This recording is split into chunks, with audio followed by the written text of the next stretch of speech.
দিনের বেলা গেছে ভালোবাসা দিবস, দিনের বেলা গুনাহ করছে, রাত্রে আসছে মাফ চাইতে। কথা বলেন ঠিক কি? এমন একটা দিন পড়ে গেছে আজকে, অবস্থা খারাপ। হ্যাঁ, দিনের বেলা গুনাহ করার সুযোগ আছে, রাত্রে বেলা আবার মাফ চাওয়ার সুযোগ আছে। আলহামদুলিল্লাহ। তো যারাই যাই কিছু করছেন না কেন, আজকে মাফ চান, আল্লাহ মাফ করে দিবে। কিন্তু মাফ চাওয়ার আগে একটা শর্ত আছে, বান্দা তোমরা আমার কাছে ক্ষমা চাইবা, তবে খালেস দিয়ে। দুই যে আমি আয়াতটা বলছিলাম, ইয়া আইয়ুহাল্লাযীনা আমানু তুবু ইলাল্লাহি তাওবাতান নাসুহা, তোমরা একবার খালেস তওবা করো, আমি মাফ করব। কিন্তু যদি খালেস তওবা না করো, আজকে রাতে মাফ চাইবা, পরে সকালবেলা আবার নিয়ত থাকবে কালকে আবার দেখা করব, তাহলে অবস্থা খারাপ, মাফ করব না আল্লাহ। ঠিক কি না বলেন?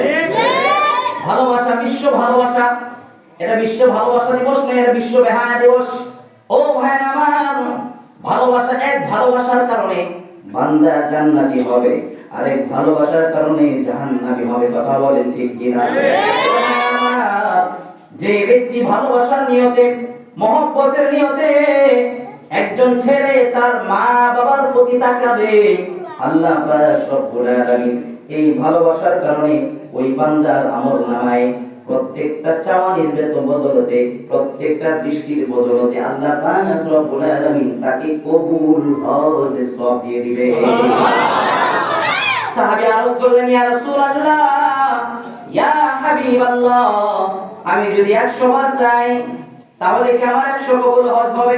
বলেন হ্যাঁ হ্যাঁ। সাহাবী শোনো, তুমি যদি 100 বার কেন, যতবার তুমি তোমার মা বাবার প্রতি ভালোবাসার দৃষ্টিতে তাকাবে, আল্লাহ পাক রব্বুল আলামিন তোমাকে ওই কয়বার কবুল হজ করার সওয়াব দিয়ে দিবে। তাহলে এক হজ করা, এই ভালোবাসার দৃষ্টিতে মা বাবার দিকে তাকালে আল্লাহ পাক রব্বুল আলামিন হজের সওয়াব দিবে। ভালোবাসার দৃষ্টিতে যদি কেউ স্ত্রীর দিকে তাকায়, আল্লাহ তাআলা সদকা করার মতো সওয়াব দিয়ে দিবে। ও ভাইরা আমার, একটা স্বামী যদি তার স্ত্রীর প্রতি মহব্বতের নজরে, ভালোবাসার দৃষ্টিতে তাকায়, আল্লাহ তাআলা সগীরা গুনাহগুলি মাফ করে দেন। সেই সাথে স্বামী স্ত্রীর ভিতরে মিল মহব্বত পয়দা করে দেন।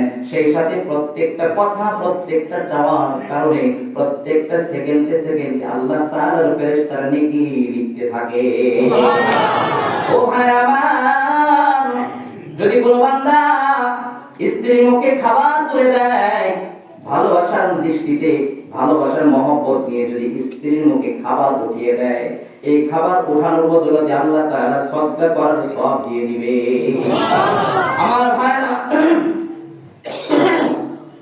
আর যদি কোন স্ত্রী স্বামীর দিকে ভালোবাসার নজরে না তাকায়, অন্য কোন বেগানা পুরুষের দিকে এরকম ভালোবাসার নজরে তাকায়, প্রত্যেকটা দৃষ্টির কারণে আল্লাহ তাআলা তার আমলনামায় জিনায়ের গুনাহ লিখে দিবে। আমার ভাইরা, রাসূল আকরাম সাল্লাল্লাহু আলাইহি ওয়াসাল্লাম বলেন, জিনাল আইনিন নজর, চোখের জিনা হলো দেখা, হাতের জিনা হলো স্পর্শ করা, পায়ের জিনা হলো ওই জায়গায় গমন করা, অন্তরের জিনা হলো মনে মনে কল্পনা করা। আমার ভাইরা, এই জন্য হাকিম আক্তার শাহ উনি বলেন যে, শাহ আবরারুল হক সাহেব উনি বলেন, যদি কোনো বান্দা দুনিয়ার জমিন থেকে 5টা গুনাহ থেকে বাঁচতে পারে, আল্লাহ পাক রব্বুল আলামিন তাকে দুনিয়াতে ওলি বানায়া তারপর কবরে নিবে।